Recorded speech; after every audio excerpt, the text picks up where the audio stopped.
राम जी ने सीता माता का त्याग क्यों करा? इस डिस्कशन को करते वक्त लोग ये भूल जाते हैं कि राम जी राजा हैं। अगर सीता जी के कैरेक्टर पे सवाल उठा है तो कल को ये सवाल नहीं उठता कि बच्चे जो हैं वैध हैं या वैध हैं। बहुत दूर की सोचते थे राम जी। आप ये नहीं सोचना, आप तो बस ये सोच रहे हो बीवी को क्यों छोड़ा। अच्छा, अब आज भी तो हम राम जी को ब्लेम कर रहे हैं ना। क्या पता वो उस दिन सीता जी को नहीं भेजते तो हम आज मानते कि शायद ऐसा ही होगा। शायद हम भी नहीं उनको प्योर मान रहे होते। अहिल्या जो थी उनको श्राप दिया गया था। इंद्रदेव आ गए, ऋषि गौतम का रूप लेके आए थे, लेकिन अहिल्या जो है तुरंत पहचान गई। ऐसा नहीं है कि वो उनको नहीं पता था। मुनि श्राप जो दीना अति भल कीना, परम अनुग्रह मैं माना, बिनती प्रभु मोरी मैं मति भोरी। राक्षस का मतलब है रक्षा करने वाले। आजकल हम राक्षस की छवि देखें तो उसका मतलब क्या होता है? कुछ खराब ही काम कर रहा है। प्रहलाद वाज अ राक्षस, उसको हम राक्षस की नजर से थोड़ी देखते। ही वाज अ राक्षस, हिरण्यकश्यप का पुत्र।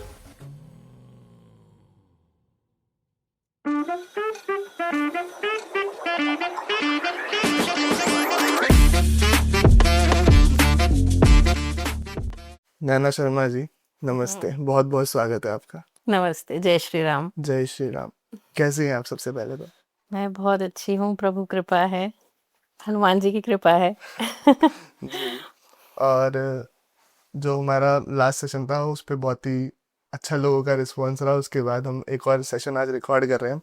सबसे पहले तो कंटिन्यू करते हुए हाँ जी। अ, हनुमान जी की बात हमने पिछले एपिसोड में बहुत करी, तो एक वो था कि फिर उनके आराध्य की बात भी शायद होनी चाहिए। ऑफ कोर्स, तो उनकी तो पहले होनी चाहिए। जी, तो प्रभु राम के बारे में हनुमान जी को आह्वान करते हुए हाँ जी, मैं चाहूंगा आप एक पेड़ के साथ आह्वान देते हुए हम शुरू करें इस सेशन को।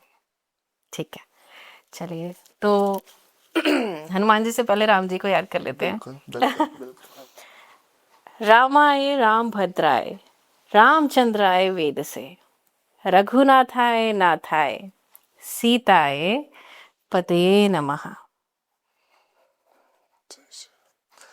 हमने राम जी का नाम ले दिया तो हनुमान जी को अपने आप ही अपने आप मैसेज पहुंच गया। पहुंच गए। तो ईमेल हो गया। वो एक्टिव हो चुके हैं अब। नहीं, वो आ गए यहाँ वो पे। आ चुके हैं। तो अम, सबसे पहले स्टार्ट करना चाहूंगा कि जैसे हम रामायण के बारे में बहुत सुनते हैं, पढ़ते हैं रामायण के बारे में, तो रामायण है क्या? रामायण क्यों घटित हुई थी? धर्मार्थ कामो मोक्षाणाम उपदेशाय संविताम, पूर्ववृत्तम कथायुक्तम इतिहासम प्रचक्षते। ये है रामायण। इसका मतलब है जो पूर्व वृत्तम है, जो पहले हुई है, यानी इतिहास है। It is not a story, it is something which has happened, it is history. Ramayan ये समझना बहुत ज़रूरी है कि ये सिर्फ एक कहानी नहीं है, सिर्फ एक ग्रंथ नहीं है, ये हमारा इतिहास है, हमारी हिस्ट्री है। और ऐसे बहुत सारे, आप आज की डेट में तो बहुत सारे रिसर्चर भी हैं जिन्होंने बहुत सारे प्रूफ्स दिखाए हैं कि कहाँ हुआ, क्या हुआ, कैसे हुआ। ये सब कुछ एक्सेसिबल है और अभी तो बस एक क्लिक दूर है, आप हल्का सा रिसर्च करें तो पूर्व वृत्तम है, कथा युक्तम है, ये समझना बहुत जरूरी है। रामायण कथा युक्तम है, यानी कि जो हुआ उसको एक स्टोरी के फॉर्म में बताया गया है, विच मीन्स कि कुछ चीजें मेटाफोरिकल भी हैं। तो आपको कुछ चीजें जो रामायण की हैं वो समझने के लिए गुरु कृपा की जरूरत पड़ेगी अपने आप से, क्योंकि चीजें मेटाफोरिकल वे में प्रेजेंट की गई हैं। जैसे आपको एक छोटा सा एग्जाम्पल लिख देती हूँ। जो तुलसीदास जी की रामचरितमानस है, इसके अंदर एक एपिसोड आता है जिसमें एक ऋषि हैं जो राम जी से मिलने गए हैं, वो उनसे गले मिलके और वापस आए थे। ऋषि का कोई नाम नहीं मेंशन है, ठीक है। जब प्रयाग के पास है राम जी, उस टाइम की बात है। वो कौन है? वो ऋषि असल में तुलसीदास जी स्वयं हैं। अच्छा। हाँ, तो तुलसीदास जी रामचरितमानस में स्वयं है, ऐसा कैसे पॉसिबल है? इट इज सो ब्यूटिफुल कि अब गुरु कृपा से आप समझेंगे कि इसका मेटाफर क्या है। तो अगर मैं हल्का सा आपको बैकग्राउंड बताऊं तो तुलसीदास जी ने मानस लिखी तो है, लेकिन बीच बीच में जो है वो कुछ भूल जा रहे थे दोहे, क्योंकि तुलसीदास जी और कोई नहीं, वाल्मीकि जी का रीइंकारनेशन है। और वाल्मीकि जी ने वो रामायण दोबारा लिखी है जन्म लेके, जो रामायण उनकी वजह से नष्ट हो गई थी। अच्छा। सो त्रेता युग की बात है, वाल्मीकि जी ने रामायण लिखी, साथ ही साथ पैरेलली हनुमान जी ने भी राम जी की लाइफ स्टोरी लिखी। ठीक है, तो हनुमान जी जब वाल्मीकि जी के पास लेके आए उसको, तो वाल्मीकि जी ने कहा, तो उनका इंटेंशन ये था कि ये बहुत ब्यूटीफुली प्रेजेंटेड है, बहुत ज़्यादा ब्यूटीफुली प्रेजेंटेड है, लेकिन इसकी ज़रूरत अभी नहीं है, क्योंकि वाल्मीकि जी ने जो लिखा है वो बहुत रॉ है, बिल्कुल जैसे हुआ उन्होंने स्पष्ट ऐसे लिख दिया। हनुमान जी ने उसको बहुत ब्यूटिफाई करके जो मोतियों को ना वो माला बना के पिरो के दिया है, और जो वाल्मीकि जी ने मोती आपको वैसे बिखेर दिए, और हनुमान जी ने वो मोती पिरो के माला बना के ऑर्नामेंटल करके उसको दिया है, बहुत पोएटिक फॉर्म में दिया है। तो वो जो रामायण है हनुमान जी ने जो लिखी है, वो वाल्मीकि जी उनको ऐसे बोल देते हैं कि इसमें थोड़ी सी त्रुटि है, तो इसको हम बाद में पब्लिश करेंगे, अभी नहीं करते। ठीक है, अब वो एक अपराध हो गया उनसे कि उन्होंने बोल दिया कि वो त्रुटि है उसमें, जबकि वो त्रुटि नहीं थी। एक्चुअली उनका इंटेंशन ये था कि अभी के समय के जो लोग हैं उनका ये एपेटाइट है कि वो वाल्मीकि रामायण समझ सके, लेकिन जो हनुमान जी वाली रामायण है वो कलयुग के लोग भी समझ सकते हैं। वो इतना ब्यूटिफाई करके और इतना वो उसको पॉलिश करके प्रेजेंट किया उन्होंने, तो इट वाज वेरी ब्यूटीफुल। तो उन्होंने सोचा कि क्यों ना इसको कलयुग में पब्लिश करें, क्योंकि इसकी जरूरत तब पड़ेगी, अभी तो मेरी वाली से काम चल जाएगा। ये उनका इंटेंशन था एक्चुअल। अब इसको भी बहुत ज्यादा मिस इंटरप्रेट किया जाता है। कई लोग ऐसे बोलते हैं कि नहीं, उनका ये ऐसे उनके मन में पाप आ गया कि अगर ये वाली पब्लिश होगी तो मेरी वाली कोई पढ़ेगा नहीं। That is not true. He can not think like that. ऐसा नहीं है। उन्होंने जो है लोगों के भले के लिए ये सोचा था कि अभी वालों को तो ये भी समझ आ जाएगी, बट वो जो है ज्यादा सिंपल करके दी हुई है, तो कलयुग में इतनी कॉम्प्लेक्स समझ नहीं आएगी तो सिंपल वाली पढ़ लेंगे, ये इंटेंशन थी। तो एनीवे उनकी तरफ से ये एक मिस्टेक हो गई। तो हनुमान जी ने वो पूरे जो पत्थरों पे लिखी थी अपने नाखूनों से, तो वो पत्थर बहा दिए, उनको डिस्ट्रॉय कर दिया। अब इनको वाल्मीकि जी को फिर दोबारा जन्म लेना पड़ा कलयुग में तुलसीदास बन के, वो हनुमान जी वाली सेम रामायण लिखने को। तो it is written by Tulsidas ji, but it is composed by Hanuman ji, and he is just writing what he read, because Valmiki ji is the only one who read that, so he is the one who wrote it again। और वो बीच बीच में भूल भी गए, of course दूसरा जन्म लेके आए हैं, अब इतनी मेमोरी नहीं थी तो थोड़ा थोड़ा भूल गए। तो जो पार्ट वो भूल गए वो पार्ट हनुमान जी लिख रहे हैं। ठीक है, अब जो भगवान हैं और जो भगवान के भक्त हैं, जो उनके बहुत प्यारे हैं, उन लोगों के लिए कोई बाउंड्रीज नहीं है। किसी भी टाइम में जा सकते हैं, वो किसी भी स्पेस में जा सकते हैं, पास में जा सकते हैं, फ्यूचर में जा सकते हैं, प्रेजेंट में जा सकते हैं। तो तुलसीदास जी जब ये लिख रहे थे, और क्योंकि वो प्रयाग के पास ही बैठ के लिख रहे थे, तो वो लिखते लिखते जब उन्होंने ये पार्ट लिखने लगे कि राम जी जो हैं ये प्रयाग के पास आए हैं। अब आप सोचो ना कि मैं प्रयाग के बारे में लिख रही हूँ, मैं प्रयाग में ही बैठी हूँ, तो वो जो है आंख बंद करके इमेजिन करने लगे कि राम जी प्रयाग में आ गए। ठीक है, so he time travelled and he went and met Ram ji, then he came back, and meanwhile Hanuman ji wrote this कि तुलसीदास जी गए हैं, बट उन्होंने तुलसीदास जी मेंशन नहीं किया है। उन्होंने बोला एक ऋषि गए हैं, वो राम जी से मिल के आए हैं। अब ये आपको सिर्फ गुरु कृपा से पता चलेगा कि ये कौन थे, ये नॉर्मली आपको नहीं पता चलेगा, इसीलिए आपका सही गुरु होना जरूरी है। तो कमिंग बैक टू रामायण क्या है, रामस्य अण्यम इति Ramayan. Ramayan means how Ram walked, यानी कि राम जी वॉक्ड का मेटाफोरिकली मीनिंग ये है कि कैसे उन्होंने अपना जीवन व्यतीत किया, इसका मतलब है रामायण। और इसका उद्देश्य क्या है? उद्देश्य ये है कि लोग भी अपना जीवन वैसे ही व्यतीत कर पाए। एक और आपको छोटी सी बैक स्टोरी देती हूँ। जो मनु थे, उन्होंने मनु संहिता लिखी, और जितने इंसान हैं ये मनु के वंशज हैं।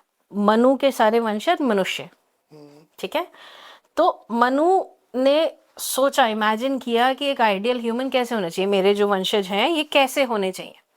तो उन्होंने इमेजिन करते करते जो है एक आइडियल ह्यूमन के बारे में लिखा कि ये गुण होने चाहिए, ये जो है सत्य बोले, ये धर्म का पालन करें, ये सब कुछ लिखा, ठीक है। सो उनके खुद के पुत्र ने वो फॉलो नहीं किया, अच्छा। तो ही गॉट वेरी अपसेट। तो फिर वो जाके तपस्या करने लगे। तपस्या करने के बाद जो है नारायण प्रसन्न हुए, नारायण आए। तो नारायण ने बोला कि वरदान मांगो।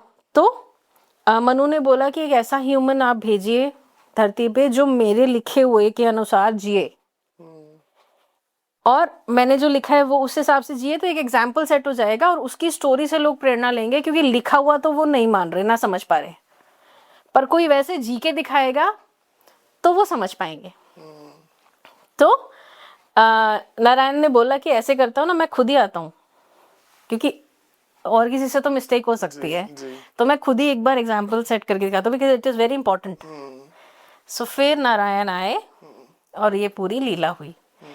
तो रामायण का उद्देश्य ये था कि मनु ने जैसा एक इंसान की कल्पना की, विच वॉज रियली आइडियल, उस कल्पना को जी के दिखाना, ताकि एक एग्जाम्पल सेट हो सके कि एक इंसान में किस प्रकार के गुण होने चाहिए, और एक इंसान किस परिस्थिति में कैसे डिसीजन मेकिंग करनी चाहिए। This is very important, and this is the beauty of Ramayan की डिसीजन मेकिंग यहाँ पे बड़ी स्ट्रांग आपको दिखेगी अलग अलग जगह पे, स्पेशली भगवान राम की। और मेरे ख्याल से दशरथ जी जो थे वो मनु जी का जो था वो इनकारनेशन था, अगला जन्म था, क्योंकि उन्होंने कहा था कि मैं आप ही के पुत्र के रूप में जन्म लूंगा। हाँ जी, तो अगले हाँ जन्म जी, में दशरथ जी के पुत्र के रूप में उन्होंने जन्म लिया। हाँ जी। तो जैसे कि हम देखते हैं कि राम जी के लिए आपने कहा कि एक आइडियल पर्सन जिसको देख के मनुष्य जीवन जीना सीख सकते हैं कि कैसे उन्हें जीवन व्यतीत करना है। तो नारायण का ही एक अवतार आता है भगवान कृष्ण, जो कि हम देखते हैं कि बहुत ज्यादा नटखट भी हैं और काफी ज्यादा आज के समय में कॉन्ट्राडिक्टरी। काफी ज्यादा आज के समय में मतलब कृष्ण जी भी काफी लोगों के आराध्य हैं। हाँ तो जी, भगवान राम भगवान कृष्ण दोनों हैं, दोनों धरती पे आए, दोनों हैं नारायण के अवतार, लेकिन इनके कैरेक्टर में काफी डिफरेंस हमें देखने को मिलता है। That is the beauty of it. But Ram ji ने कभी भी ऐसा एक्सप्रेस नहीं किया है कि मैं भगवान हूं, ठीक है। उन्होंने पूरा का पूरा जीवन स्टार्टिंग से एंड तक एक मनुष्य बन के जिया है, एक एक डिसीजन मनुष्य बन के लिया है। इनफैक्ट कुछ लोग जैसे ये भी बोलते हैं कि आप वो जो जिसे उन्होंने धनुष उठा लिया कि मैं समुद्र को सुखा दूंगा, बट ऐसे बहुत क्षत्रिय थे जिनमें वो सेम ताकत थी। उस टाइम के इंसानों में भी इतनी ताकत होती थी, ब्रह्मास्त्र होते थे, जैसे आज के टाइम पे भी तो न्यूक्लियर पावर है। तो उस टाइम के मनुष्यों में ये ताकत थी, उन्होंने कुछ भी इनह्यूमन करा ही नहीं अपनी लाइफ में। सो 100% फॉर श्योर जो राम जी का अवतार है वो तो एग्जैक्टली आप फॉलो कर सकते हो। उन्होंने जो किया वो सेम चीज यू कैन डू। उनकी जो सिचुएशन है वो एनालाइज करके आपकी लाइफ में जब सिमिलर सिचुएशन आए तो यू कैन टेक गाइडेंस कि उन्होंने क्या किया था ऐसी सिचुएशन में। सो वहां से प्रेरणा लेके आप अपनी लाइफ में डिसीजन मेकिंग कर सकते हो। But when it comes to Krishna अवतार, वो डे 1 से 3 दिन के थे वो जब उन्होंने राक्षसी को पूतना का वध कर दिया था, ठीक है। और वो जो है वो पहाड़ को अपना छोटी उंगली पे उठा रहे हैं और उठा रखा है इतने दिन से, आप छोटा सा पत्थर उठा के दिखाओ, ठीक है। और मतलब उन्होंने डे 1 से जो है ये क्लियर किया है कि मैं भगवान हूं, ठीक है। विच मीन्स कि उन्होंने ये कभी नहीं बोला कि वो करो जो मैंने किया है, क्योंकि अगर आप गोपियां लेके घूमोगे तो आप जो है केस ही होगा आपके ऊपर। तो आप कृष्ण जी को जो किया वो फॉलो नहीं करना, जो कहा वो फॉलो करना है। तो फॉलो वो करना है जो राम ने किया है और जो कृष्ण ने कहा है। कृष्ण ने जो किया है वो आप करने जाओगे तो सत्यानाश हो जाएगा, because you don't have that potency, you don't have that qualification, you neither do you have that strength सही। to follow or to follow his footsteps exactly. जैसे कि राम जी के ऊपर हम बात कर रहे थे, तो काफी सारे मिसकंसेप्शंस भी हैं। काफी सारे लोग आजकल, जैसे हम कलयुगी लोग हैं, तो काफी सारा सवाल भी कर देते हैं भगवान के ऊपर ही। तो मैं जैसे कुछ चीजें मैं आपके सामने पेश करूंगा। जैसे कि सबसे बड़ा एक जो आज के समय में राम जी के ऊपर एक सवाल उठता है कि राम जी ने सीता माता का त्याग क्यों करा, उनकी अग्नि परीक्षा क्यों करवाई। हाँ, मैंने खुद ही नोटिस किया है कि आजकल बहुत ज़्यादा मिसकंसेप्शंस इस बारे में है, खासकर 21st सेंचुरी में हमें बहुत ज़्यादा इस चीज़ पे सवाल उठाते हैं कि भाई अपनी वाइफ को छोड़ दिया, वाइफ को छोड़ दिया, बट आप ये नहीं समझ रहे कि वो कौन है, हम किन के बारे में बात कर रहे हैं। वो राजा हैं, और सबसे पहली चीज़ जो उनको जो है विश्वामित्र जी ने सिखाई थी वो ये सिखाई थी कि राज धर्म पहले। अच्छा, आप जो है जनरली आप देखिए कि सबसे ऊपर कौन है, आप समाज में सबसे बड़ा कौन है। अगर मैं आपसे पूछूं कि आज का जो समाज है, ठीक है, इस सोसाइटी में सबसे ऊपर, सबसे पावरफुल या सबसे इंपॉर्टेंट कौन है? पावरफुल प्रेसिडेंट या प्राइम मिनिस्टर, मतलब राजा। राजा। ठीक है, उसके बाद अगर हम नेक्स्ट लेवल पे आ जाएं तो फैमिली में सबसे इंपॉर्टेंट कौन है? माता पिता। माता पिता। तो मोस्टली जो भी पालन कर रहा है फैमिली का वो इंपॉर्टेंट है, उनके बिना फैमिली बिखर जाएगी। ठीक है, सेम। अब ये लॉजिक समझ आया? सो सेम वे राजा का कर्तव्य सबसे इंपॉर्टेंट हो गया क्योंकि राजा सबसे इंपॉर्टेंट है। उसके बाद पिता का कर्तव्य सबसे इंपॉर्टेंट हो गया, उसके बाद पति का कर्तव्य सबसे इंपॉर्टेंट हो गया। यही हायरार्की रहेगी ना कर्तव्य की भी। इस डिस्कशन को करते वक्त लोग ये भूल जाते हैं कि राम जी राजा हैं। तो उन्होंने सीता जी को क्यों छोड़ा? क्योंकि वो राजा थे।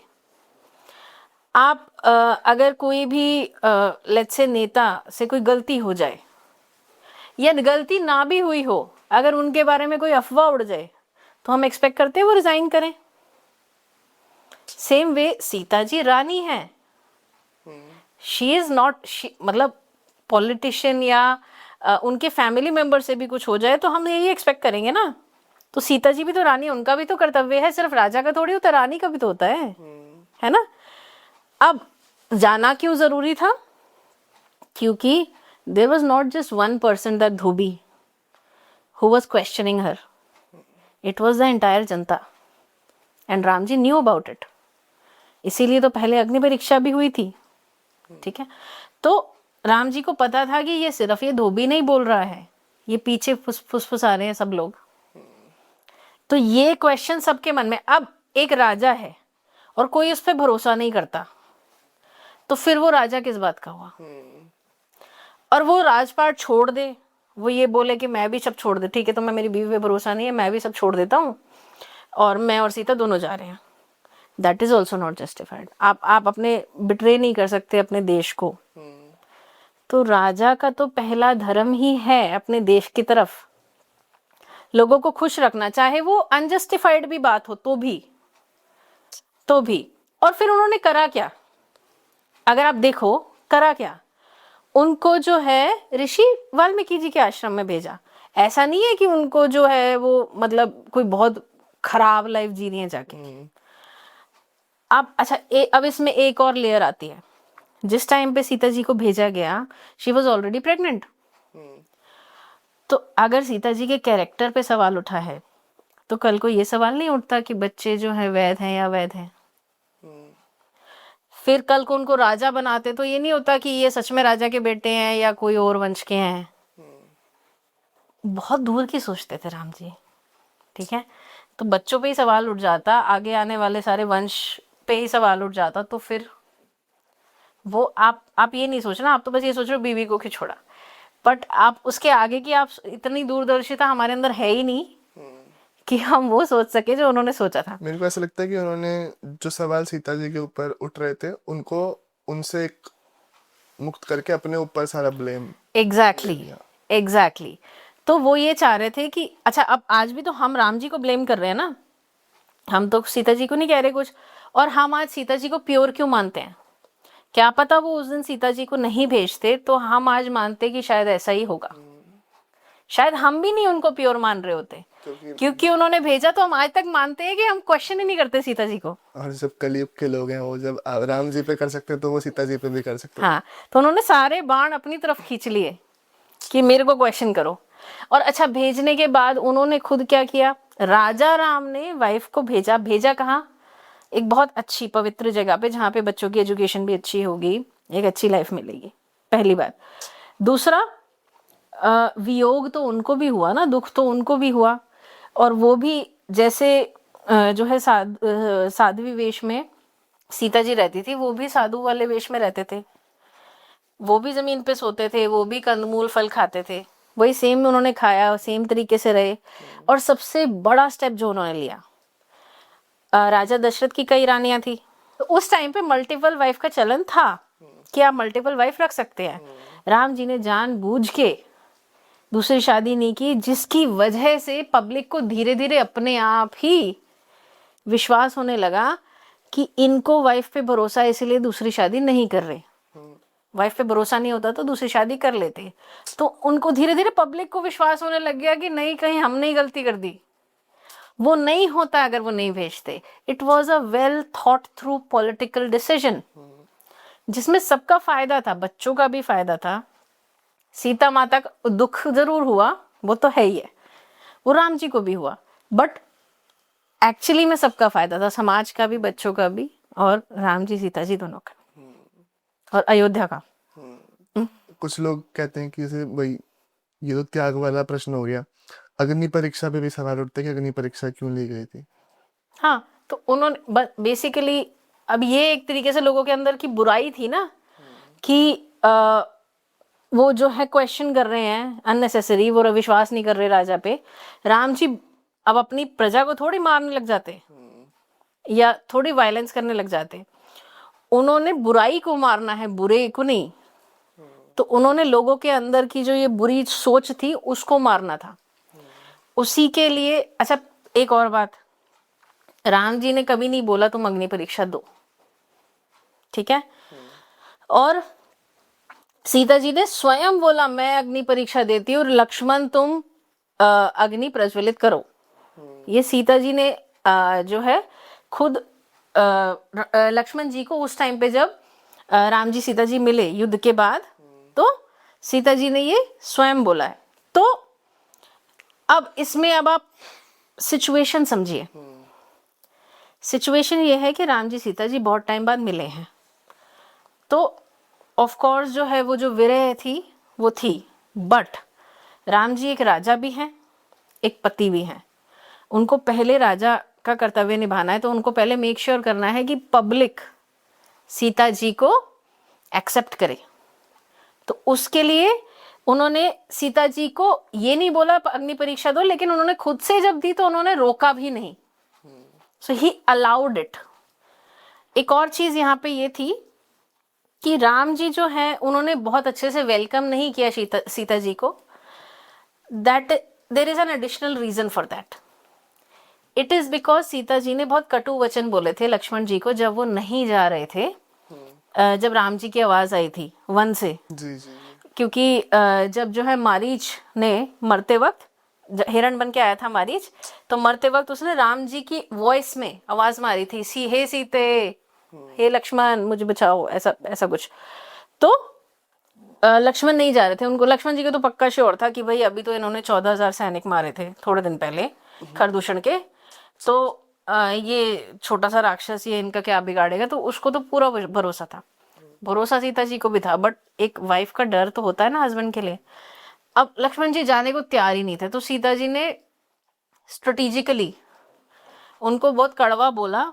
उनको पता था ये सच नहीं है, बट उन्होंने बहुत कड़वा बोला लक्ष्मण जी को कि भाई तुम चाहते हो तुम्हारा भाई मर जाए, या तुम्हारी तो मेरे ऊपर नजर थी।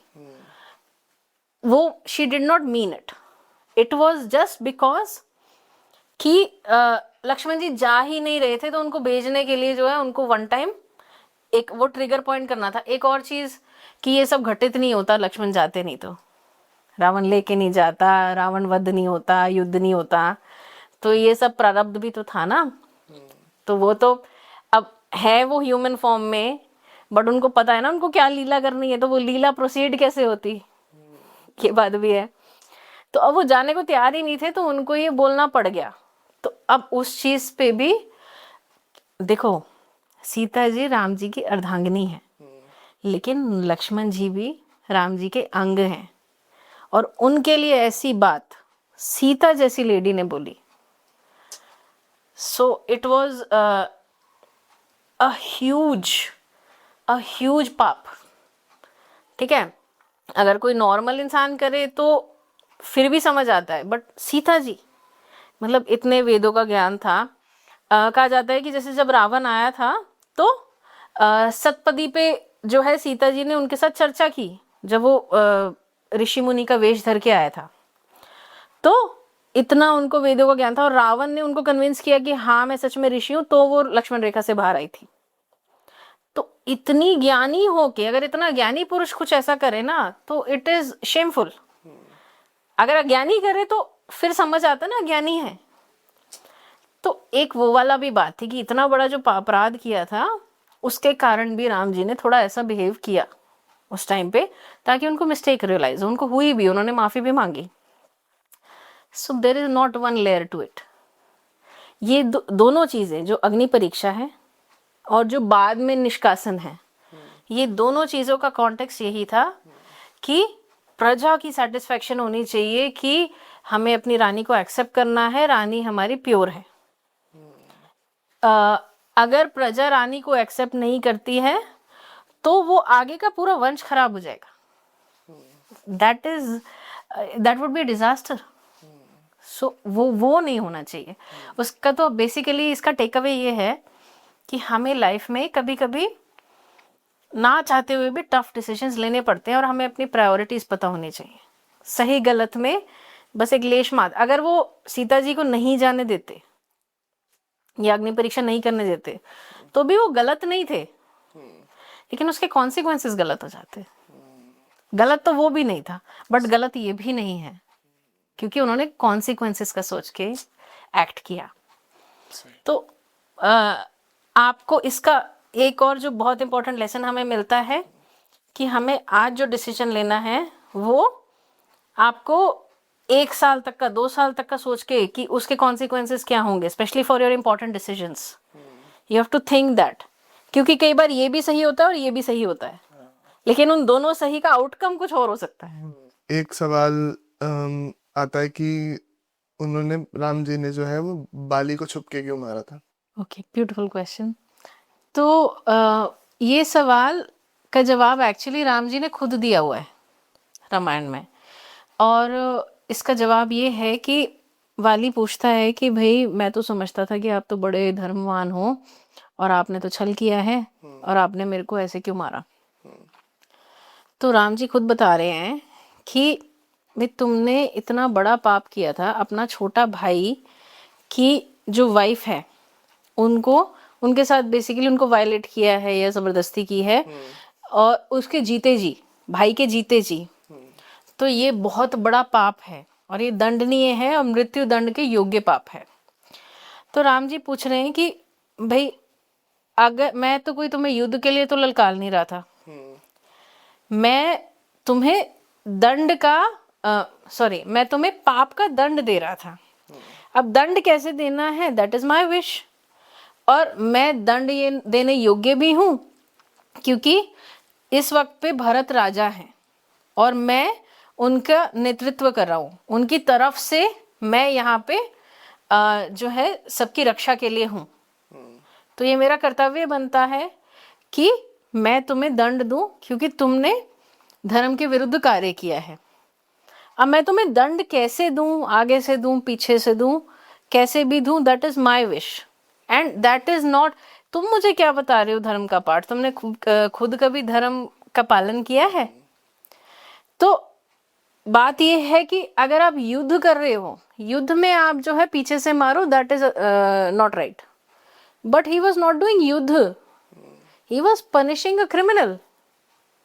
पनिशिंग अ क्रिमिनल कैसे भी हो सकता है, उसमें आगे से पीछे से कोई क्वेश्चन ही नहीं है। तो राम जी कहते हैं कि अगर तुम्हें धर्म की समझ होती तो तुम वही करते जो मैं अभी कर रहा हूं। तो इसमें धर्म का तो कोई क्वेश्चन ही नहीं उठता, क्योंकि you have done a punishable offense and I am punishing you, it is not a युद्ध। So then he also agrees. In fact जो है वो अपने बेटे को, अंगद को सौंपते हैं राम जी को कि भाई अब राम जी जैसे कहें वैसे करना है। सो ही ऑल्सो अग्रीज। एक प्रसंग आता है अहिल्या बाई वाला, जो कि अहिल्या जो थी उनको श्राप दिया गया था कि वो पत्थर में तब्दील हो जाए काफी सालों तक।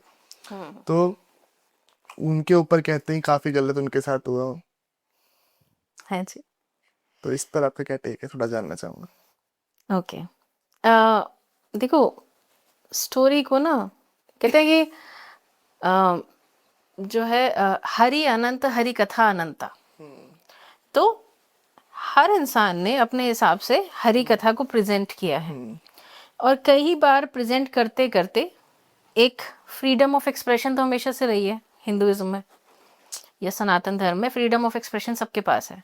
तो अब हर कोई जब अपने हिसाब से कथा को प्रेजेंट करते हैं तो वो थोड़ा थोड़ा ट्विस्ट कर देते हैं फैक्ट को, एक क्रिएटिविटी के नाम पे। तो अब वो पढ़ने के लिए तो अच्छा है, बट मानने के लिए अच्छा नहीं है। ठीक है, तो according to original text Valmiki Ramayan, Ahilya Bai को सब क्यों सजा मिली? उनको सजा मिलनी नहीं चाहिए थी अगर उनको पता ही नहीं था कि ये मेरे ऋषि नहीं है। हुआ क्या था, जिनको नहीं पता उनके लिए बता दूं, अहिल्या जी जो थी ये ब्रह्मपुत्री थी, ब्रह्मदेव की पुत्री थी, उन्होंने खुद उनको सृजन किया था। अहिल्या का मतलब है dent free, that means someone who is free of all sins. अच्छा, ठीक है, तो अब ब्रह्मदेव ने सोचा कि मैं अहिल्या को किसको सौंपूं, ये इतनी इतनी सुंदर हैं, गुणवान हैं, कोई इनके अंदर कोई किसी प्रकार का कोई अवगुण नहीं है, तो अब कौन है इसके योग्य? तो उन्होंने देखा तो बहुत लोग आए कि भाई ये मेरी वाइफ होनी चाहिए, मेरी वाइफ होनी चाहिए, इंक्लूडिंग इंद्रदेव। अच्छा, तो उधर जो है ऋषि गौतम भी थे। तो ब्रह्मदेव ने कहा ठीक है, मैं बाद में डिसाइड करूंगा, अभी जो है समझ नहीं आ रहा, बाद में डिसाइड करूंगा। तो वो ऋषि गौतम को बोलते हैं कि जब तक मैं ये डिसाइड नहीं कर रहा कि इनका पति कौन बनेगा, तब तक जो है अहिल्या बाई को जो है आप रखो। तो अहिल्या उनके पास एज अ धरोहर थी ऋषि गौतम के पास, कि उनके घर में रही, बट उन्होंने एक बार भी उनकी तरफ नजर उठा के नहीं देखा, उनको एज अ गेस्ट ही ट्रीटेड।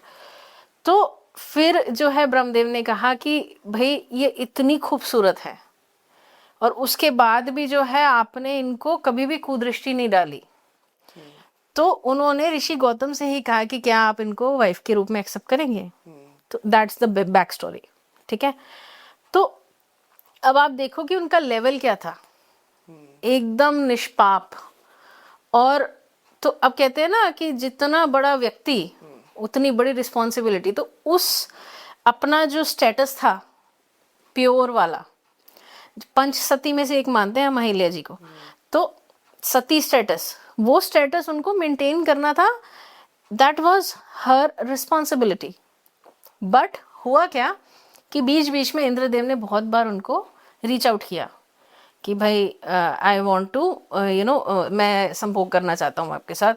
तो अब उनको इस चीज़ का थोड़ा अहंकार आ गया, क्योंकि हम जो है वैसे आप देखें कि सीरियल्स में जो है ना इंद्रदेव को जो है वैसे ही थोड़ा सा थोड़ा ट्विस्टेड कैरेक्टर करके दिखा देते हैं, या फिर थोड़ा सा एक नॉर्मल सा कैरेक्टर करके दिखा देते हैं। But Indradev was very very handsome.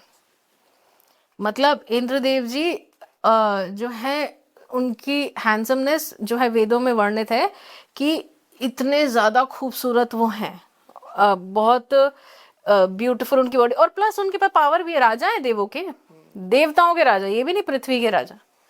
तो पावर भी है, स्टेटस भी है, तो इतना बड़ा व्यक्ति उनको बार बार रीच आउट कर रहा है, तो उनको इस चीज का घमंड हो गया कि देखो मतलब वो मेरे पे फिदा है। अभी हमें भी हो जाता है ना एज ह्यूमन। तो अब एक दिन जो है ऋषि गौतम जो है अपना तपस्या करने जा रहे थे, तो उसमें भी एक और चीज हुई कि इंद्रदेव का साथ दिया चंद्रदेव ने। चंद्रदेव ने जो है मुर्गा बन के बांग मारी सुबह, तो वो बेसिकली दोस्त का साथ दे रहे थे, ठीक है। तो वो जो है 4 बजे जैसे मुर्गा जो है बांग देता है तो वो उठते थे, that was alarm for that.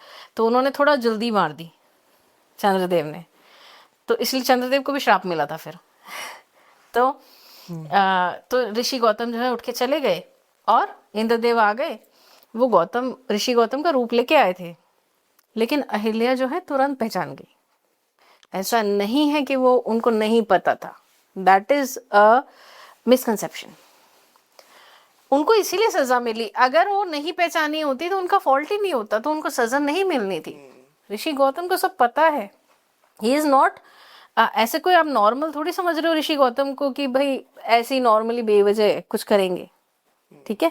हम आज की डेट में जितनी समझदारी रखते हैं उससे करोड़ों गुना समझदारी उस वक्त के लोगों के पास होती थी, खास करके ऋषियों के पास। उनके पास तो दिव्य दृष्टि होती थी। तो ऋषि गौतम जो है, इन्होंने अहिल्या को श्राप इसीलिए दिया क्योंकि she was suppose to be pious. वो ऋषि पत्नी है, ऋषि पत्नी होना भी अपने आप में बहुत बड़ा टाइटल है, प्लस ब्रह्मदेव की पुत्री होना बड़ा टाइटल है। तो इतने बड़े स्तर का कोई व्यक्ति जब इतनी बड़ी मिस्टेक करे तो इट इज नॉट एक्सेप्टेबल, ठीक है। लेकिन फिर भी अहिल्या को पूजनीय माना गया है क्योंकि उन्होंने अपनी गलती मान के पश्चाताप किया है पत्थर बन के। तो अब उनकी गलती आप मानो कि उन्होंने अपना पाप किया है, फिर उस पाप का प्रायश्चित भी किया है, इसीलिए उनको जो है हम आज भी पूजनीय ही मानते हैं। एक और चीज, ये भी मिसकंसेप्शन में साथ साथ ही दूर कर दूं इसी टॉपिक की, कि हम कहते हैं कि अहिल्या जो है लेडी थी, तो जो है पुरुष ने उनको पैर लगाया, लेकिन राम जी ने पैर लगाया, तो वो जो है स्टोन के से जो है वापस से लेडी बन गई। तो ये भी मिसकंसेप्शन है। अहिल्या जी राम जी के लिए माता समान थी, बहुत बड़ी हो गई ना उम्र में, तो माता समान थी। तो ऐसा हो ही नहीं सकता कि भगवान राम किसी माता समान स्त्री को पैर लगाए, ऐसा नहीं हो सकता। तो हुआ क्या कि ऋषि विश्वामित्र की आज्ञा से भगवान राम ने पैर उठाया था सिर्फ, ठीक है। और उसके बाद पवन देव ने अपना काम किया, तो हवा चली और उनके पैर की मिट्टी जो है उस स्टोन पे पड़ी जो अहिल्या जी थी, और वहां से वो जो है ट्रांसफॉर्म हो गई। तो उन्होंने पैर कभी टच नहीं किया भगवान राम ने। So basically the answer is कि अहिल्या जो थी वो निष्पाप नहीं थी, उनकी गलती थी, इसी की सजा मिली। ऐसा नहीं है कि उनकी कोई गलती ही नहीं थी। और फिर वो खुद क्या कहती है, हम जरा समझते हैं कि रामचरितमानस में ये कैसे इसका वर्णन है। मुनि श्राप जो दीना अति भल कीना, परम अनुग्रह मैं माना। देख्यूं भर लोचन हरि भव मोचन, इह ही लाभ शंकर जाना। बिनती प्रभु मोरी मैं मति भोरी, नाथ न मानऊं भर आना। पद कमल परागा रस अनुरागा, मम मन मधुप करे पाना। तो ये लाइनें अहिल्या जी ने राम जी को बोली हैं जब वो ट्रांसफॉर्म हो गई हैं।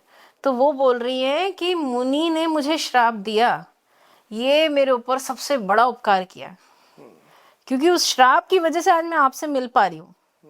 She was so thankful, which means she is not angry. वो गुस्से में नहीं है कि मेरे को श्राप दे दिया, बेवजह का श्राप दे दिया। अगर किसी के साथ गलत हुआ हो तो क्या वो जब वो गलत खत्म होगा तो वो उस चीज के बारे में क्या कंप्लेन नहीं करेंगे? She is not complaining, she is saying I am so thankful to Gautam Rishi कि उन्होंने मेरे को श्राप दिया और श्राप ऐसा दिया कि मैं लास्ट में भगवान से मिलूंगी। So she is very thankful. Then she is saying कि जैसे एक भंवरा मधु का प्यासा होता है, एक जो भौरा है वो मधु इकट्ठी करता है यानी शहद इकट्ठी करता है, ऐसे ही मैं जो है आपका नाम मेरे जीवन में आए, ऐसे ही मेरे जीवन में आपका नाम जो है रस भरे। ये वो राम जी से विनती कर रही हैं कि मैं आपसे और कुछ नहीं मांगती, मैं आपसे बस यही मांगती हूँ कि अब जो है मेरे से बेसिकली शी इज सेइंग कि भगवान का नाम रहेगा तो ऐसी कोई गलती कभी दोबारा नहीं होगी। उन्होंने पूरा प्रायश्चित किया है और अब वो फिर से नीट एंड क्लीन हो गई हैं। So she is very happy about that. And Ram ji से मिलके तो वो वैसे भी जो है ना इतना ज़्यादा इमोशनल, इतना ब्यूटिफुली क्रिएटेड है ये दोहा कि ये प्रसंग आप पढ़ेंगे ना आपको उस टाइम पे जो है ना रोंगटे खड़े हो जाते हैं। सो ऐसा बिल्कुल भी नहीं है कि उनके साथ गलत हुआ। उनके साथ गलत हुआ होता तो ये लाइनें उनकी निकलती नहीं। वो ये बोलती, वो कंप्लेन करती राम जी से कि देखो मेरे साथ ऐसे हुआ, तुम्हारी सृष्टि कैसी है। सही। भी ऐसा होता है, ऐसे औरतों के साथ ऐसे बिहेव करते, कुछ तो बोलती ना। जैसे कि हम एक चीज देखते हैं कि कैकई जी जो थी, कैकई माता जो थी, उन्होंने दशरथ जी से वचन मांगे थे, है ना, कि भरत को राज्य मिले और राम को 14 वर्षों का वनवास मिले।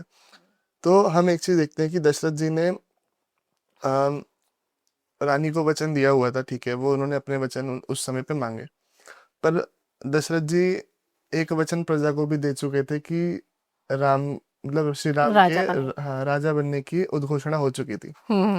तो जैसे हम बात कर रहे थे कि राजा का वचन कुछ समय पहले कि राम जी ने राजा का राजा वचन का ज्यादा वचन इंपॉर्टेंट ज्यादा होता है। इम्पोर्टेंट होता है। तो उस समय पे दशरथ जी ने जो एक वचन प्रजा को दिया था उसको ज्यादा प्रायोरिटी देते हुए राम जी को रोका क्यों नहीं? मतलब क्या वो रोक सकते थे उस समय पे? बिल्कुल रोक सकते थे, बिल्कुल। तो इसी चीज का तो भुगतान ना उन्होंने, यही तो गड़बड़ हुई। अच्छा। हालांकि उस टाइम पे ना बुद्धि ऐसी फिर जाती है क्योंकि टर्न ऑफ इवेंट्स ऐसा होना है कि राम जी का जन्म हुआ है, एक तो अपना ये आइडियल कैरेक्टर जो है स्थापित करने के लिए, प्लस रावण को मारने के लिए, क्योंकि उसकी जो कुकर्म थे उससे जो है बहुत महिलाएं पीड़ित थी। केवल महिलाएं नहीं, वैसे भी बहुत नवग्रहों को बांध रखा था, सारे डेमीगॉड्स को बांध रखा था उसने। तो उसने बहुत ही हड़कंप मचा रखा था रावण ने। तो उन उधर अब वो टर्न ऑफ इवेंट्स ऐसे ही लिखे हुए थे प्रारब्ध में कि ये ऐसे ही घटित होंगे। एक तो ये है, तो जब ये होता है ना समय उल्टा होता है तो बुद्धि भी विपरीत हो जाती है, सुना होगा आपने। तो एक तो ये बात है। दूसरा, राम जी भी इनफैक्ट जो है ना, खाली दशरथ जी नहीं, राम जी भी मना कर सकते थे क्योंकि उनको राजा घोषित कर दिया है, ठीक है। तो अब खाली फॉर्मेलिटी होनी बाकी है, एक्चुअली में राजा। तो ये बात जो है दशरथ जी भी कहते हैं कि अब तुम ऑलरेडी राजा हो तो तुम मना कर दो कि मैं नहीं जा रहा। बल्कि दशरथ जी को खुशी होती, बट वचन पालन की वजह से दशरथ जी नहीं बोल सकते कि मत जाओ, वो नहीं बोल सकते। बट राम जी को कह रहे हैं कि तुम बोल दो कि मैं नहीं जा रहा, खुद बोल रहे हैं। तो वो चाहते नहीं है कि राम जी जाएं फर्स्ट ऑफ ऑल। और वचन पालन ये उनकी मिस्टेक ही आप मान लीजिए दशरथ जी की, कि उनको पहले प्रजा का वचन रखना चाहिए था। आगे कैकेयी माता का वचन बाद में आता है, उनका पहले आता है। तो ये जो मिस्टेक है ये बाद में राम जी ने रेक्टिफाई की कि उन्होंने हमेशा प्रजा को पहले रखा। अगर ऐसा नहीं होता तभी तो इतना खराब, देखो एक राजा के एक वचन की वजह से कितना कुछ हो सकता है। कितने लोगों ने दुख उठाया, देखो लक्ष्मण जी गए, उनकी वाइफ ने दुख उठाया, ठीक है, वो तो बिल्कुल कोप भवन में ही चले गए। दशरथ जी ने खुद तो अपनी लाइफ ही लूज कर दी, ठीक है। सीता जी अबडक्ट हो गई, ठीक है। युद्ध हुआ राम रावण का, कितने लोग मरे। तो एक राजा के एक वचन की वजह से कितना डिस्ट्रक्टिव वो हो सकता है, इसीलिए राजा का वचन इंपॉर्टेंट है, ठीक है।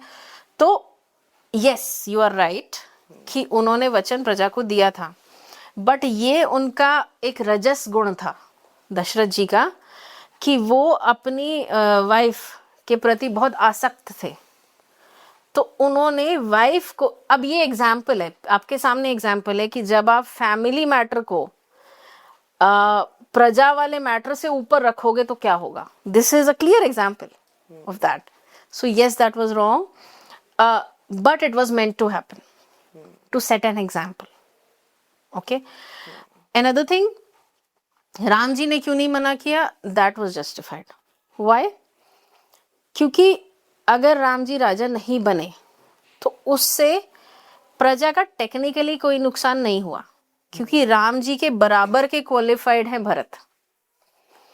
अच्छा, हम अगर यही एग्जाम्पल जाके हम महाभारत का देखें तो कृष्ण भगवान ने जो है युधिष्ठिर को राजा बनाने के लिए दुर्योधन को मरवा दिया. क्यों? क्योंकि दुर्योधन दुराचारी था. तो अगर दुर्योधन राजा बनता तो प्रजा का बहुत हित नहीं होता. He was very, you can say money minded, अगर आज की टर्म्स में हम कहें तो. वो जो है राजकोष को बढ़ाता, नो डाउट, बट प्रजा में समृद्धि के लिए केवल अच्छा राजकोष होना जरूरी नहीं है, राजा में सारे गुण होने जरूरी हैं. तो उधर जो है दुर्योधन क्वालिफाइड ही नहीं था, इसीलिए युधिष्ठिर का राजा बनना जरूरी था. अब इधर क्या है, इधर जो है भरत क्वालिफाइड है, ही इज नॉट इवन दुराचारी, उनके अंदर सारे अच्छे गुण हैं. इसीलिए राम जी लेट गो कि ठीक, मैं नहीं भी बना तो भी प्रजा is still getting a very good Raja, so it's all right. Okay. तो एक तो ये बात हो गई. दूसरा जो है अच्छा, एक चीज और है जो बहुत कम पता है लोगों को, वो ये कि महाराज दशरथ ने ना, जब वो कैकेयी से शादी करने गए थे, so he already had lot of ranis. Maharaj Dashrath की काफी सारी रानियां हैं. तो वो जो है, लेकिन उनकी लव मैरिज सिर्फ एक है, वो कैकेयी से है. अच्छा. तो वो जब कैकेया प्रदेश गए, तो कैकेया प्रदेश कहाँ पे है? It is in Kashmir side. तो वो कश्मीरी पंडित थे जो कैकेयी प्रदेश के थे. तो क्योंकि कश्मीरी थी वो, तो वो बहुत खूबसूरत थी कैकेयी जो है. तो भगवान सॉरी जो दशरथ जी हैं, वो जब उधर गए तो उन्होंने कैकेयी को देखा और वो बिल्कुल मोहित हो गए. ठीक है. तो फिर उन्होंने कैकेयी के जो फादर हैं उनसे कैकेयी जी का हाथ मांगा. तो उन्होंने उनके फादर ने बोला कि इनको तो कोई भी राजकुमार मिल जाएगा, क्योंकि वो इतनी सुंदर हैं, इतनी गुणी हैं, उनके अंदर एडमिनिस्ट्रेटिव वाली क्वालिटीज भी हैं, वो जो है बहुत अच्छी एडवाइजर हैं, उनमें वेदों का ज्ञान है. उन्होंने जो आपने सुना हो तो दशरथ जी को युद्ध में भी वो साथ गई हैं और उनको जान बचाई है. जी. जी. तो वहीं पे उनको जो है वचन भी मिले थे. तो कैकेयी जी हर तरीके से निपुण है. तो कह रहे मैं अपनी बेटी तुम्हें क्यों दूं, तुम्हारे पास तो वैसे इतनी रानी है, उनको तो ऐसा राजा मिल सकता है जो जिसके पास कोई रानी ना हो, जो सिंगल हो. तो फिर लेकिन उनके फादर ने बोला ऐसा करते हैं, अगर तुम ये प्रॉमिस करो, दशरथ से बोलते हैं, अगर आप ये प्रॉमिस करते हैं कि मेरी जो बेटी है इसका जो भी पुत्र होगा उसी को राजा बनाओगे, तो मैं इसकी शादी आपसे कर सकता हूँ, नहीं तो नहीं करूँगा. ठीक है. अब ये बहुत इंटरेस्टिंग एक टॉपिक है कि यहाँ पे दशरथ जी को बोला गया है कि मेरी बेटी का बेटा अगर राजा बनेगा तो ही मैं इसकी शादी करूँगा. मतलब जो भरत जी हुए, बात भरत जी हुए, है ना. तो दशरथ जी की शादी कैकेयी जी से हुई है, तो यानी कि technically Bharat was supposed to be raja. ठीक है. तो वो क्यों नहीं हुआ? Now this could be a question. ठीक है. तो ये इसीलिए क्योंकि दशरथ जी ने जो रिप्लाई दिया था, that is very important and that is very often miss interpreted. इन्होंने रिप्लाई क्या दिया था कि ठीक है, मेरी तो वैसे भी कोई रानी जो अभी तक है, इनका तो कोई पुत्र है नहीं. ठीक है. तो मैं आपसे ये वादा नहीं कर सकता कि मैं इसी के बेटे को राजा बनाऊंगा, ये मैं वादा नहीं कर सकता. बट टेक्निकली आप देखो तो किसी और रानी का पुत्र है नहीं, तो इसका पुत्र अगर हुआ तो वो ऑटोमेटिकली राजा ही बनेगा. ठीक है. So he told something technical, but उनके फादर ने ये समझा कि इसका पुत्र ही राजा बनेगा. He has agreed. ठीक है. जबकि he disagreed and then he said कि टेक्निकली तो वैसे भी यही होना है, तो टेंशन क्यों ले रहे हो. ठीक है। तो अब यहाँ पे ये बहुत इंपॉर्टेंट बात है कि Dashrath ji did not mean it, but सामने वाला अंडरस्टूड लाइक दैट। ठीक है। अब राम जी को जब वनवास पे भेज रहे हैं तो राम जी ने ये वाला तर्क भी दिया है दशरथ जी को कि मेरा जाना जरूरी है पिताजी, क्योंकि आपने देखो वो वचन भी दिया हुआ है कि मैं जो है कैकेयी जी के पुत्र को राजा बनाऊंगा, ये तो वचन आपने ऑलरेडी दिया हुआ है। तो दशरथ जी एक्सप्लेन कर रहे हैं, नहीं मैंने नहीं दिया। कह रहे मैंने तो ये कहा था कि भाई मेरा अभी और कोई तो पुत्र है नहीं, तो इसके साथ पुत्र हुआ तो ऑटोमेटिक वो राजा बनेगा, but I did not mean, मैंने बोला था कि भाई I am not promising this. तो राम जी ने कहा even if you did not mean it, सामने वाला तो यही समझा ना, तो यू आर स्टिल रिस्पॉन्सिबल। तो अब आप देखोगी वचनबद्धता की कितनी ज्यादा वैल्यू है कि जो आपने कहा भी नहीं लेकिन सामने वाले ने समझ लिया, वो भी बांध देता है आपको।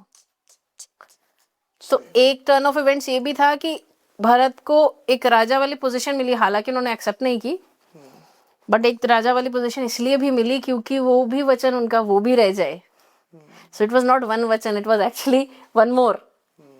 हालांकि वो दिया भी नहीं, बट सामने वाला तो यही समझा ना। तो इतना ज्यादा वचन पालन का उस टाइम पे चलन था जो आज बिल्कुल नहीं है। आज तो हम 1 मिनट में झूठ बोल देते हैं जी। जुबान की वैल्यू नहीं है। जुबान के वैल्यू। हाँ सही। जैसे कि रामायण के अंदर एक शूर्पणखा का कैरेक्टर आता है, तो शूर्पणखा के लिए भी काफी लोग कहते हैं कि, मतलब काफी लोग मतलब कुछ कलयुगी लोग कहते हैं कि उसकी नाक क्यों काटी, वो तो बेचारी सिर्फ प्रपोज कर रही थी। बस शादी के लिए ही पूछ रही थी, हाँ प्रपोज कर रही थी, बिल्कुल। सो हाँ, अगर आप कलयुग की दृष्टि से देखो तो ऐसा ही दिखता है, बट ऐसा बिल्कुल है नहीं। तो ये बात तो सत्य है कि वो जो है शादी करना चाह रही थी, और उनको ये था कि मुझे जो है इतने खूबसूरत, ऑब्वियसली जो है राम जी लक्ष्मण जी बहुत खूबसूरत थे, तो उनको लगा कि हाँ मेरे पति बनने योग्य हैं, ये तो बहुत सुंदर है। तो ये पंचवटी की बात है जब ये आखिरी साल चल रहा है।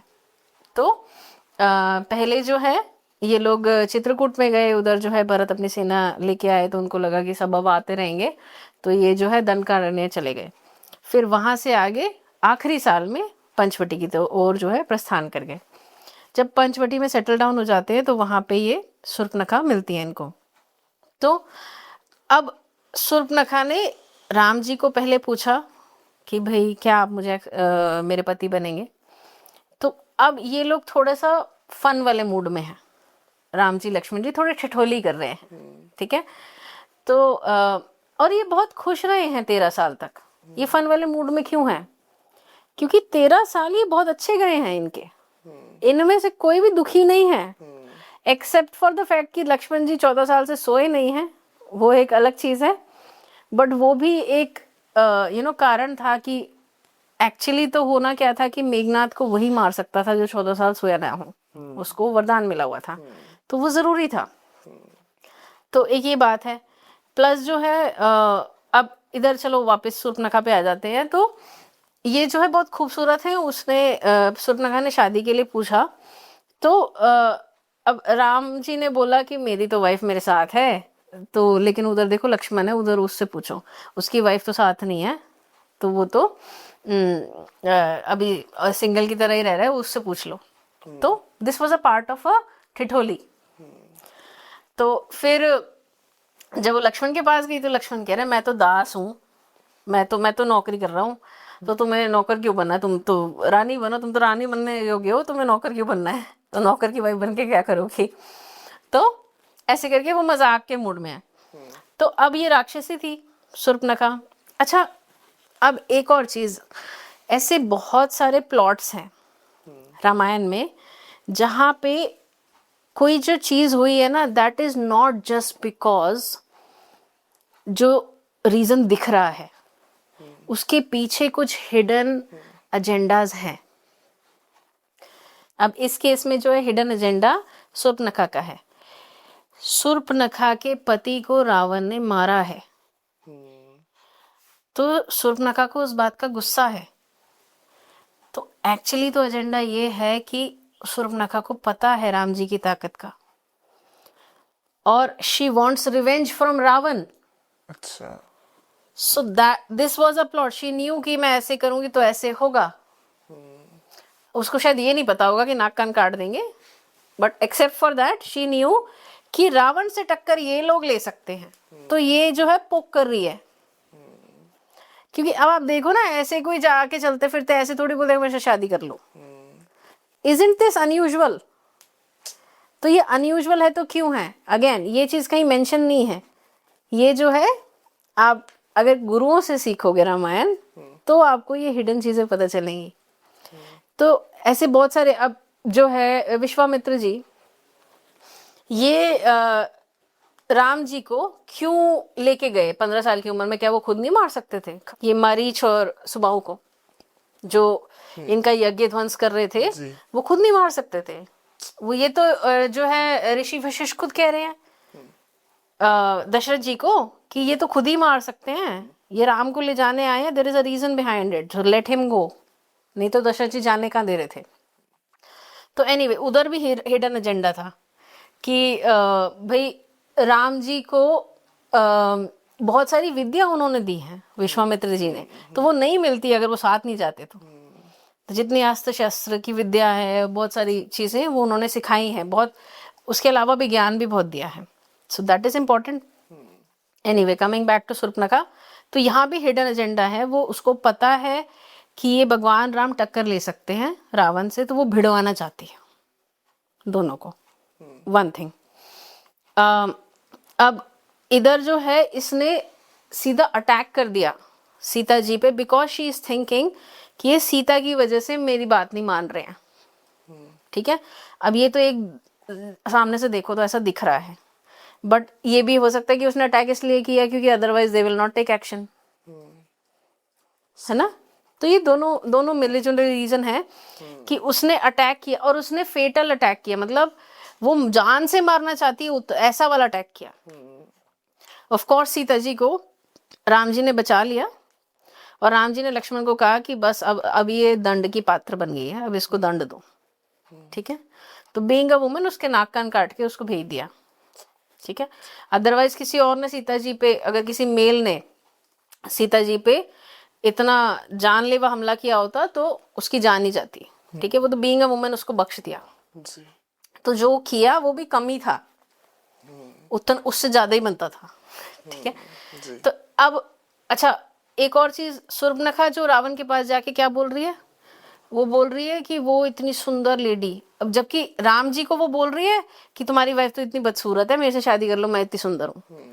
और रावण के पास जाके क्या बोल रही है कि वो तो इतनी सुंदर लेडी देखी मैंने, वो तो तुम्हारी पत्नी बनने योग्य है।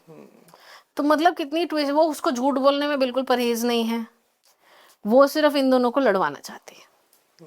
तो उसके साथ जो हुआ, ना उसकी इंटेंशन अच्छी थी, ना ही उसकी टाइमिंग अच्छी थी, तो और वो सब राम जी पढ़ सकते हैं। तो उसके साथ जो किया, वो माय आंसर इज कि वो जो किया वो भी कम ही था, वो भी कुछ ज्यादा नहीं था। That was meant to be. सही सही सही सही।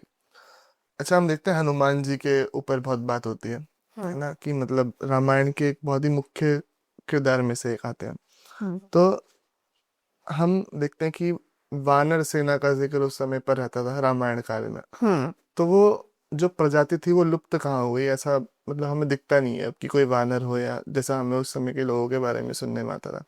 लेकिन देखते थे हम तो वो ह्यूमंस से कई ज्यादा इवॉल्व लगते थे, कि जिस तरह पावरफुल ज्यादा। पावरफुल भी और बुद्धि में भी शायद काफी हद तक। तो वो प्रजाति चली कहाँ गई समय के साथ?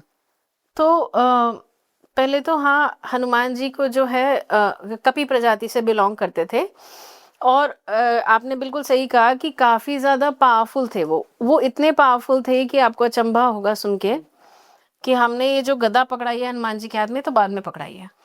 वाल्मीकि रामायण में कहीं कोई गदा का वर्णन ही नहीं है। मतलब ये अपने नाखूनों से लड़ते थे, गदा से नहीं लड़ते थे, ये तो हमने बाद में दे दी। ठीक है, तो दिस इज नॉट तिरस्कार कि उनको गदा नहीं है, ये एक्चुअली तारीफ की बात है कि उनको वेपन चाहिए ही नहीं है, वो खुद इतने पावरफुल है कि वेपन ही नहीं चाहिए उनको। तो बहुत ज्यादा पावरफुल ही प्रजाति थी, और ये वन में रहते थे, क्योंकि ये वन में विचरने वाले वानर, वानर का मतलब है जो वन में विचरते हैं, वनचारी बोला इनको। वनचारी का मतलब वन में विचरने वाले, यानी वन में घूमने वाले, वहीं रहने वाले। तो इनका मुझे ऐसा लगता है कि ये प्रजाति जो है इसीलिए उस टाइम पे थी क्योंकि इन्होंने राम जी की ये लीला में सपोर्ट देना था। इसीलिए उस टाइम पे ये इस प्रजाति को, जैसे राम जी ने जन्म लिया ना, ऐसे ये पूरी एक प्रजाति उस टाइम पे थी। क्योंकि सिर्फ एक हनुमान जी ने थोड़ी साथ दिया राम जी का, पूरी सेना वानरों की थी। ठीक है, एक भालू थे और बाकी वानर थे। तो ये इनका एक कार्य था जो सिद्ध करने के लिए ये पूरी एक प्रजाति थी, और जब कार्य समाप्त हो गया तो धीरे धीरे प्रजाति समाप्त हो गई। तो this is a spiritual side of it. दूसरा, वैसे भी अगर आप देखो तो आप देखेंगे कि ये ना बहुत आपस में काफी लड़ते थे, मतलब ये काफी योद्धा टाइप थे, और थोड़ा क्योंकि वन में रहते हैं तो आपस में लड़ाई झगड़ा क्या ज्यादा करते थे, तो वॉर वगैरह भी इनमें ज्यादा होता था।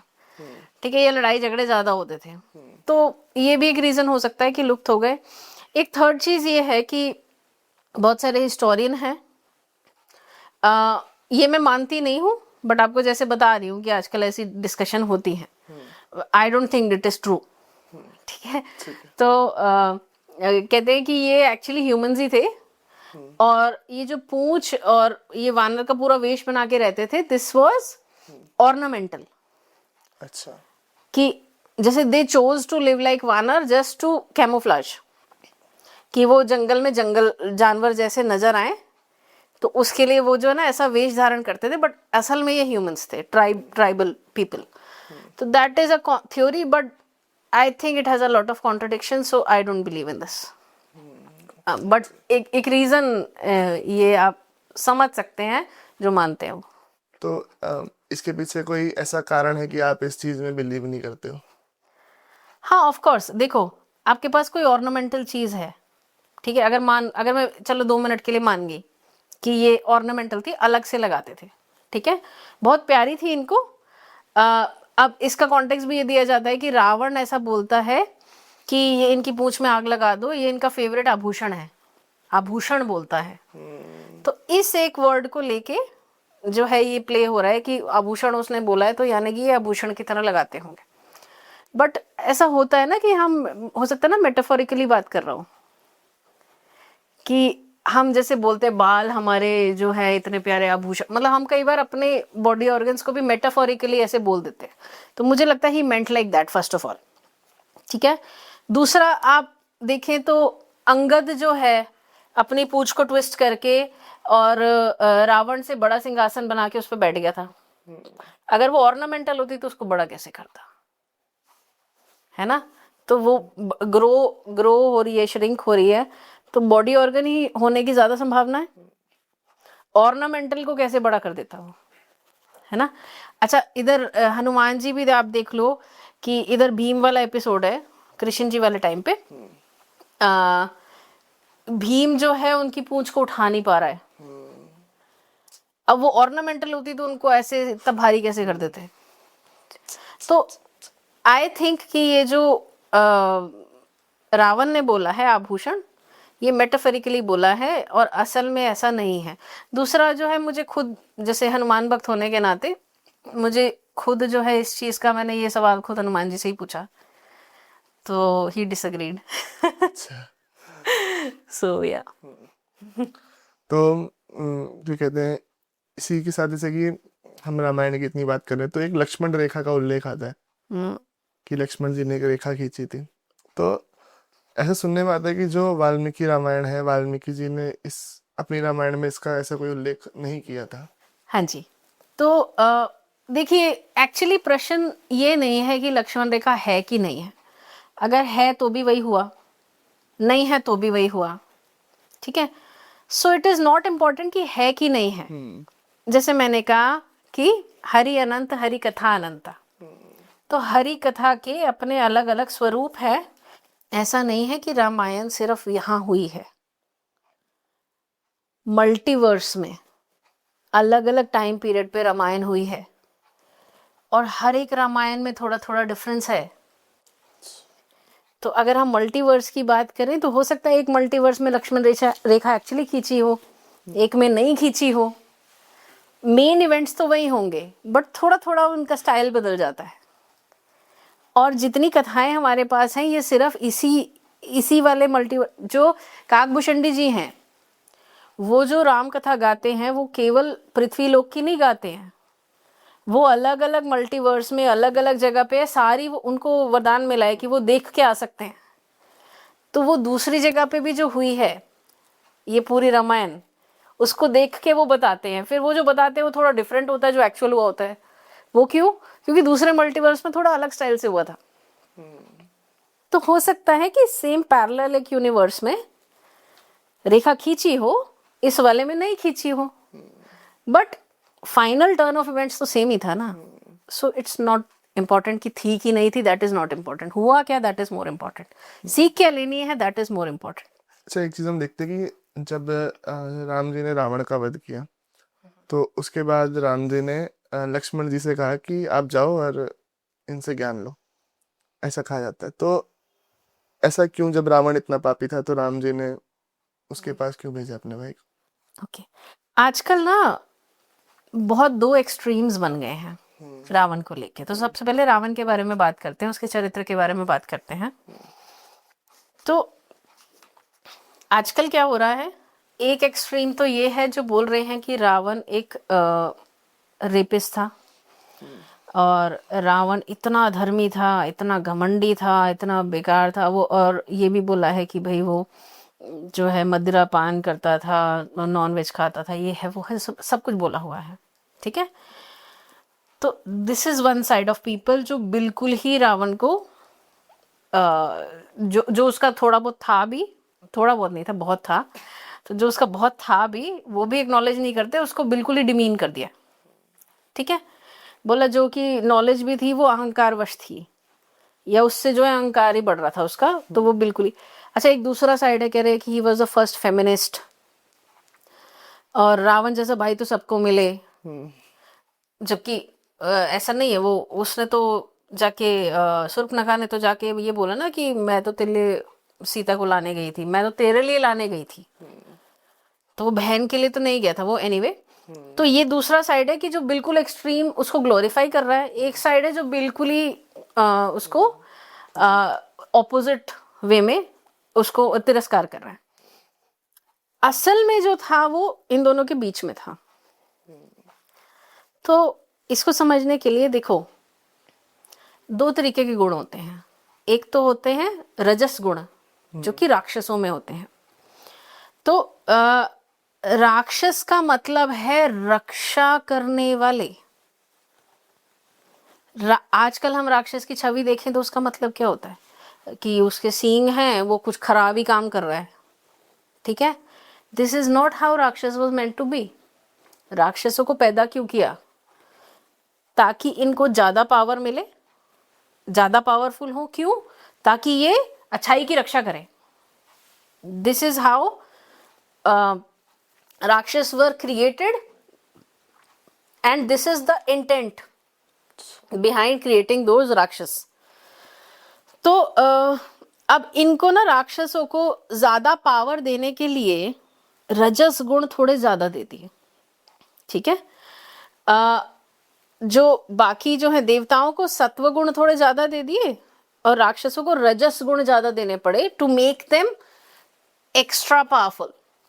अब इस रजस गुण का ना एक बाय प्रोडक्ट होता है, हर चीज का एक आफ्टर इम्पैक्ट होता है, या हर चीज का एक एडिशनल दो साइड होते हैं, दो पहलू होते हैं हर चीज के, है ना। तो वो रजस गुण तो दिए, उससे उनको एक्स्ट्रा पावर मिल गई, वो सब ठीक है, बट उस रजस गुण की वजह से उनका लस्ट एलिमेंट ज्यादा बढ़ गया। ठीक है, अब कुछ राक्षसों ने उसको कंट्रोल किया, जैसे विभीषण जी हैं। ठीक है, प्रहलाद वॉज अ राक्षस, उसको हम राक्षस की नजर से थोड़ी देखते, ही वॉज राक्षस, हिरण्यकश्यप का पुत्र। सारे राक्षस are not like demon. Rakshas does not mean demon. राक्षस मीन्स रक्षा करने वाले एक्चुअली, बट वो मीनिंग तो लुप्त हो गया है उन्होंने, क्योंकि क्या हुआ, उनको एक्स्ट्रा पावर दे दी ना, पावर के घमंड हो गया ज्यादातर को, ठीक है। नहीं तो जो है राजा बलि, जिनके लिए वामन अवतार लिया था, वो भी तो राक्षस थे, कितने अच्छे राजा थे वो, है ना। तो राक्षस सारे खराब नहीं है। एनीवे, रजस गुण ज्यादा होने के कारण रावण में ऑटोमेटिक वो एक लस्ट वाला फैक्टर ज्यादा था, ठीक है। But this is how he was created, उसका जेनेटिक्स ही वही था। अच्छा, उसके अंदर पावर भी बहुत ज्यादा है, क्योंकि वो एक्चुअली, अब ये भी बहुत कम लोगों को शायद पता होगा कि ही इज हाफ राक्षस हाफ देवता। हाउ? ये ब्रह्मा के वंशज हैं, ऋषि पुल सत्व के आगे वंशज हैं ये, तो इधर से ब्रह्मा साइड, लेकिन उनकी मदर जो है वो राक्षसी हैं, तो इस वजह से वो आधे उनमें राक्षस वाले गुण हैं, आधे देवता वाले गुण। देवता वाले गुण की वजह से उन्होंने बहुत ज्यादा ज्ञान प्राप्त किया। जो इनका नाम था पहले दशग्रीव। रावण राम नाम तो इनको बाद में मिला है, जब शिवजी ने जो अंगूठा दबाया था, इन्होंने कैलाश पर्वत उठाने की कोशिश की थी, शिवजी ने अंगूठा उठाया तो वो जो है रोने लगे बहुत तेज, और वो इतनी तेज जो है मुंह अपने गले से ऐसे रो रहे थे कि उनका नाम पड़ गया रावण।